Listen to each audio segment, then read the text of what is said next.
નમસ્કાર. 2024ના આ શ્રાવણ મહિનામાં ગાયને ખવડાવી દો આ એક ખાસ વસ્તુ તમારી મનોકામના પૂરી કરી શકે છે. માત્ર આ એક ઉપાય. દોસ્તો, આજે જે વાત હું તમને જણાવવા જઈ રહ્યો છું તેને સામાન્ય ઉપાય સમજીને આગળ વધતા નહીં, કારણ કે શ્રાવણના આ પવિત્ર મહિનામાં ગાય માતાને ખવડાવવામાં આવતી એક નાની એવી વસ્તુ સાથે જોડાયેલી એવી ધાર્મિક માન્યતા છે જેના વિશે મોટાભાગના લોકો જાણતા નથી. કહેવાય છે કે આ વસ્તુ ગાય માતાને અર્પણ કરતી વખતે જો કેટલીક ખાસ બાબતોનું ધ્યાન રાખવામાં આવે તો આ ગૌ સેવા તમારા ઘરમાં સુખ, શાંતિ, પ્રગતિ, સમૃદ્ધિ માટે તેમજ તમારી મનોકામના પૂરી કરવાનું શુભ સંકલ્પ બની શકે છે.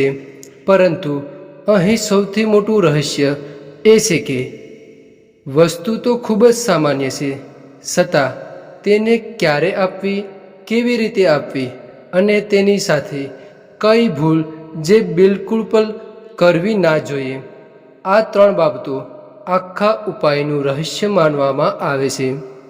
તો દોસ્તો, આજનો વિડીયો એ દરેક વિવાહિત મહિલાઓ અને પુરુષો માટે ખૂબ જ જ્ઞાનવર્ધક બનવાનો છે. તો વિડીયોને છેલ્લે સુધી અવશ્ય જોતા રહેજો, કારણ કે ઘણી વખત અધૂરું જ્ઞાન એ ભયંકર સાબિત થઈ શકે છે. તેમજ અંતે આવનાર વાત કદાચ તમને સૌથી વધુ ગમશે.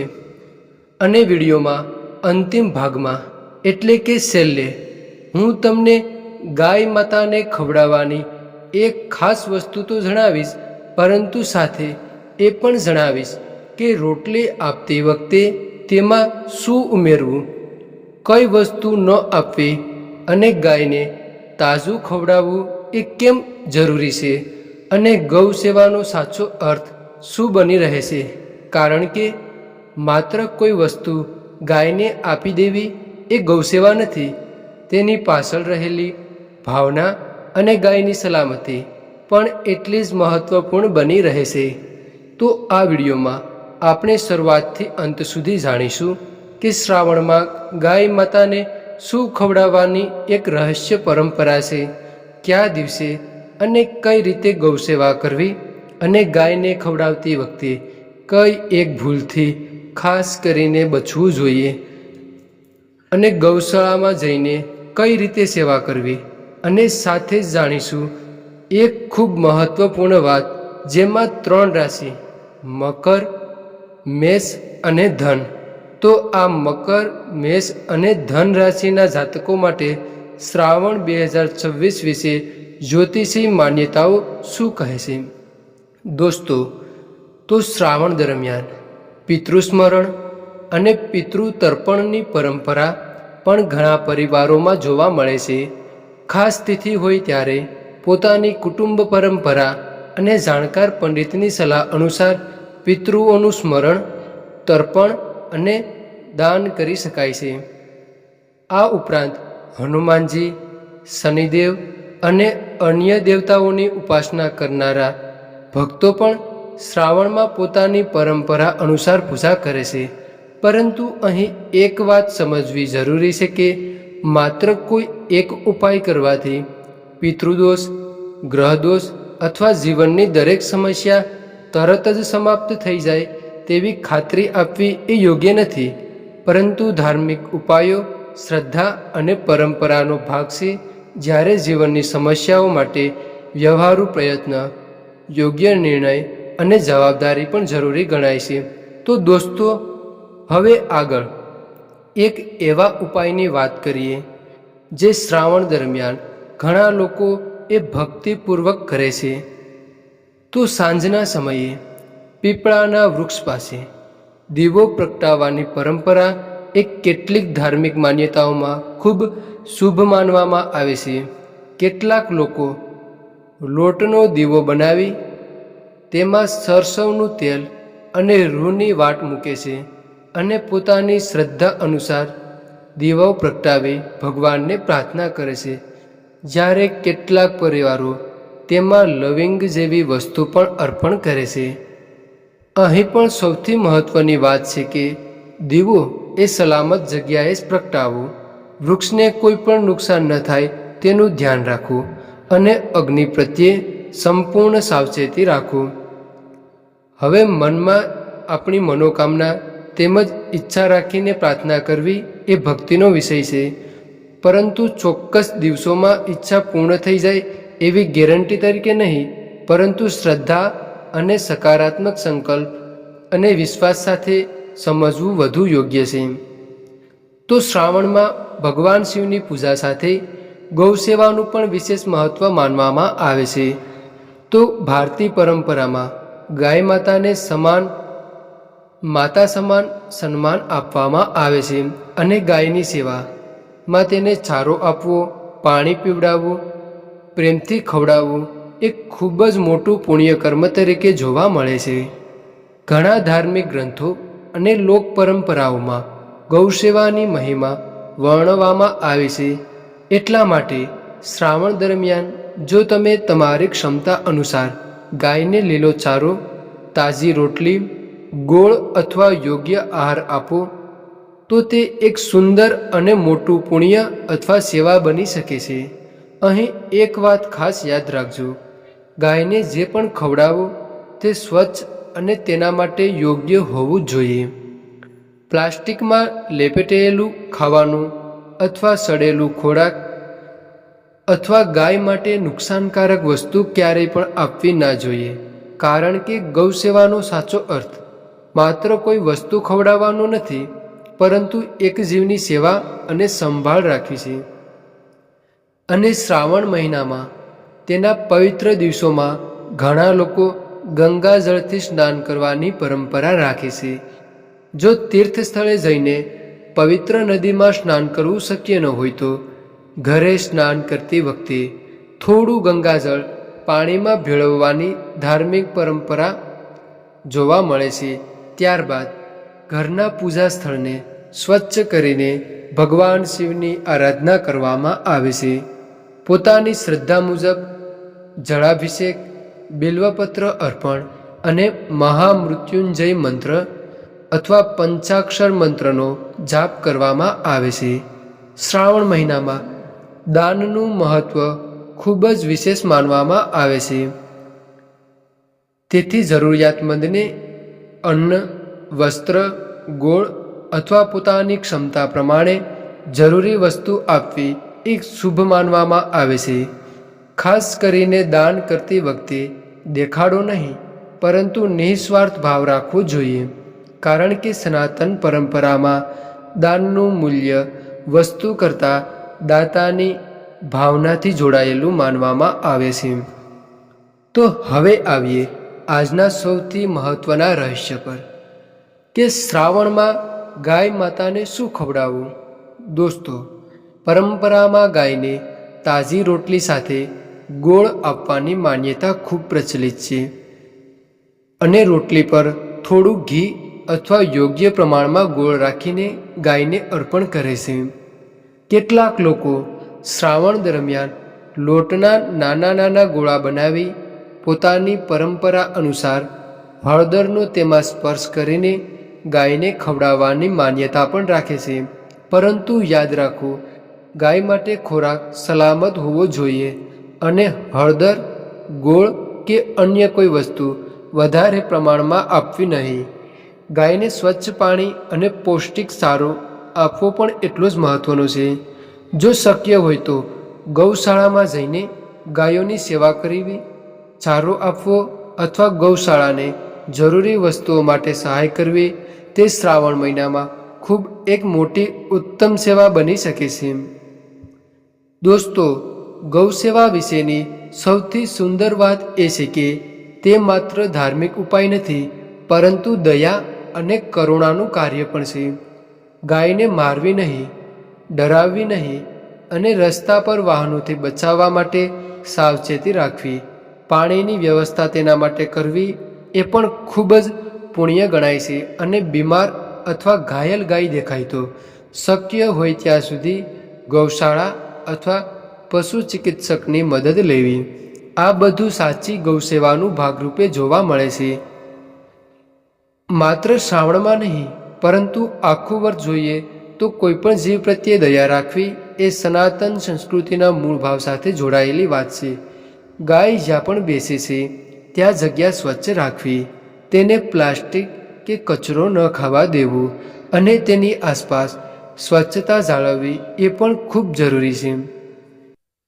તો દોસ્તો, ગાય સાથે જોડાયેલી અનેક શુભ માન્યતાઓ.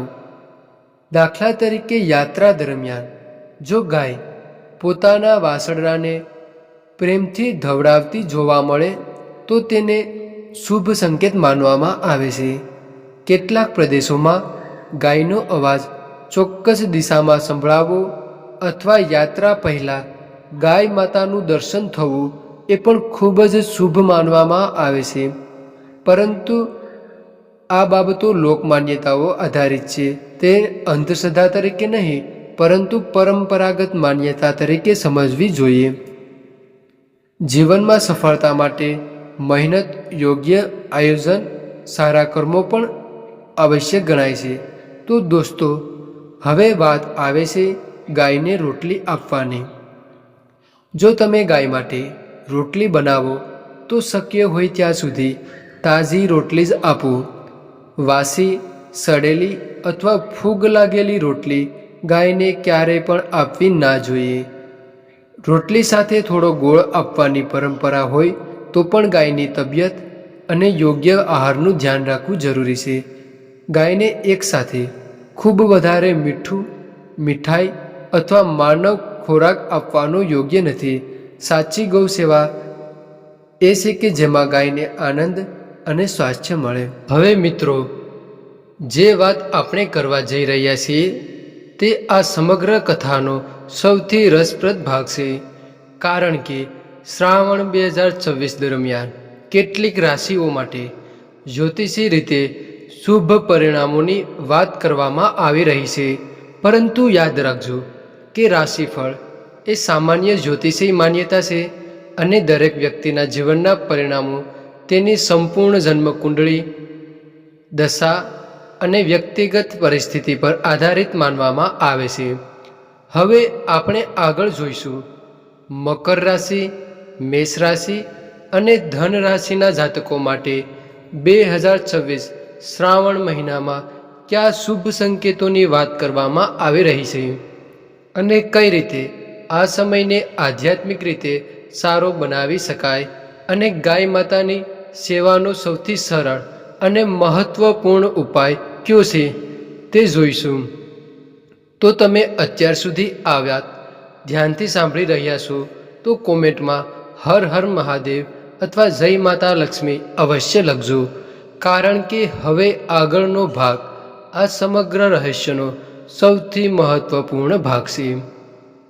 શ્રાવણ 2026 3 રાશિઓ માટે શુભ સંકેતો અને ગૌ સેવાનું રહસ્ય. દોસ્તો, હવે આપણે આવી પહોંચ્યા છીએ એ ભાગ પર જેની રાહ કદાચ તમને શરૂઆતથી હતી. તો શ્રાવણ માસમાં ગાય માતાની સેવા શા માટે વિશેષ માનવામાં આવે છે? ગાયને કઈ રીતે ખવડાવવું? કયા દિવસોમાં ગૌ સેવા કરી શકાય? અને શ્રાવણ 2026માં કઈ 3 રાશિઓ માટે જ્યોતિષી રીતે શુભ સમયની વાત કરવામાં આવી રહી છે? આ બધું હવે એક પછી એક સમજીએ. સૌથી પહેલાં યાદ રાખજો કે સનાતન પરંપરામાં ગાયને માત્ર એક પશુ તરીકે નહીં પરંતુ માતૃત્વ, કરુણા અને પોષણના પ્રતીક તરીકે સન્માન આપવામાં આવ્યું છે.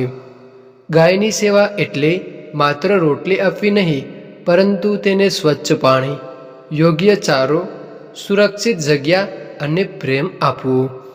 તેથી જો શ્રાવણ મહિનામાં ગૌસેવાનો સંકલ્પ લો તો શક્ય હોય તો તમારા પરિવાર સાથે ગૌશાળાની અવશ્ય મુલાકાત લો.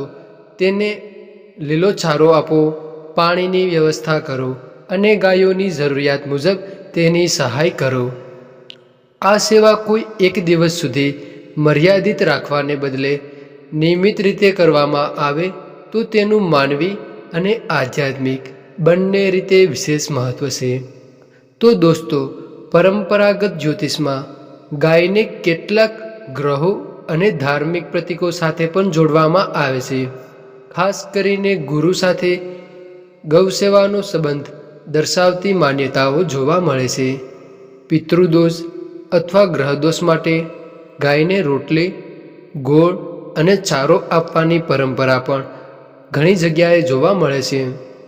જો કોઈ વ્યક્તિને પોતાની જન્મ કુંડળીમાં કોઈ દોષ અંગે ચિંતા હોય તો માત્ર સોશિયલ મીડિયા પરના ઉપાય પર આધાર રાખવાને બદલે જાણકાર અથવા જ્યોતિષાચાર્યની કે જ્યોતિષ આચાર્યની સલાહ લેવી યોગ્ય છે.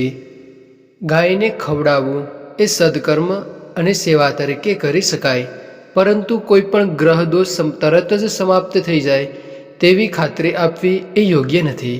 સાચો લાભ ત્યારે મળે જ્યારે ધાર્મિક શ્રદ્ધા સાથે જીવનમાં સારા કર્મ, મહેનત, દાન, સંયમ અને જવાબદારી પણ જોડાય. તો હવે એક ખૂબ જ સરળ અને પવિત્ર રીતની વાત કરીએ. શ્રાવણના કોઈ શુભ દિવસે અથવા તમારી અનુકૂળતાના દિવસે તાજી રોટલી બનાવો અને ગાયને પ્રેમથી આપો. જો તમારી પરંપરામાં હોય તો રોટલી સાથે થોડો ગોળ અથવા યોગ્ય પ્રમાણમાં ઘી આપી શકો છો. ગાયને ખવડાવતા પહેલાં તેના પ્રત્યે સન્માન, દયાની ભાવના રાખો. જો ગાય નજીક આવતી ન હોય તો તેની પાછળ દોડવું કે તેને પકડીને ખવડાવવાનો પ્રયાસ ન કરો. સુરક્ષિત અંતરથી યોગ્ય જગ્યાએ ખોરાક મૂકો. ગાયને ક્યારેય પણ મારશો નહીં અથવા તો ક્યારેય પણ ડરાવશો નહીં, અને વાહન ચાલકોને પણ સાવચેતી રાખવા દો. ગૌસેવાનો સાચો ચમત્કાર કદાચ એ છે કે એક જીવને આપણી તરફથી સુરક્ષા, ખોરાક અને પ્રેમ મળે. કેટલાક લોકો શ્રાવણમાં ગાયની આસપાસ પ્રદક્ષિણા કરવાની માન્યતા પણ રાખે છે.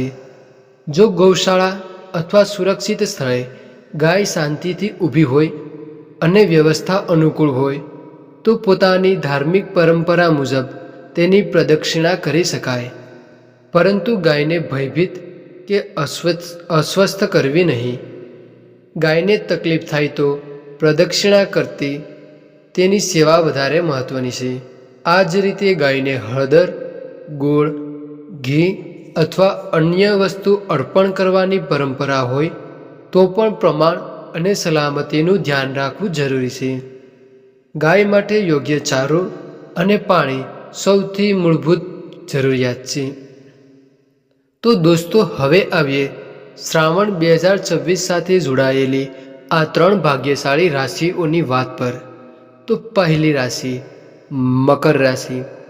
પરંપરાગત જ્યોતિષી માન્યતા મુજબ શ્રાવણ દરમિયાન મકર રાશિના જાતકો માટે મહાદેવની ભક્તિ અને સકારાત્મક પ્રયત્નોનો સમય અનુકૂળ બની શકે છે. લાંબા સમયથી અટકેલા કામમાં ગતિ આવવાની આશા, નાણાકીય બાબતોમાં નવી તકો, કારકિર્દીમાં આગળ વધવાના માર્ગ અને જૂની ચિંતાઓમાંથી બહાર આવવાની પ્રેરણા મળી શકે છે. ખાસ કરીને જે લોકો વ્યવસાય કરે છે તેઓ માટે નવા સંપર્કો અને નવા વ્યવસાયિક માર્ગો ખુલવાની શક્યતા દર્શાવવામાં આવે છે. ભાગીદારીના વ્યવસાયમાં પારદર્શિતા અને સમજદારી રાખવી ખૂબ જરૂરી રહેશે. જો લાંબા સમયથી પ્રવાસ, તીર્થયાત્રા અથવા કોઈ મહત્વપૂર્ણ કામ કરવા માટે આયોજન કરી રહ્યા હોય તો યોગ્ય સમય અને પરિસ્થિતિ જોઈને આગળ વધી શકાય. પરિવાર સાથે જોડાયેલી કોઈ શુભ ઘટના પણ આનંદનું કારણ બની શકે છે.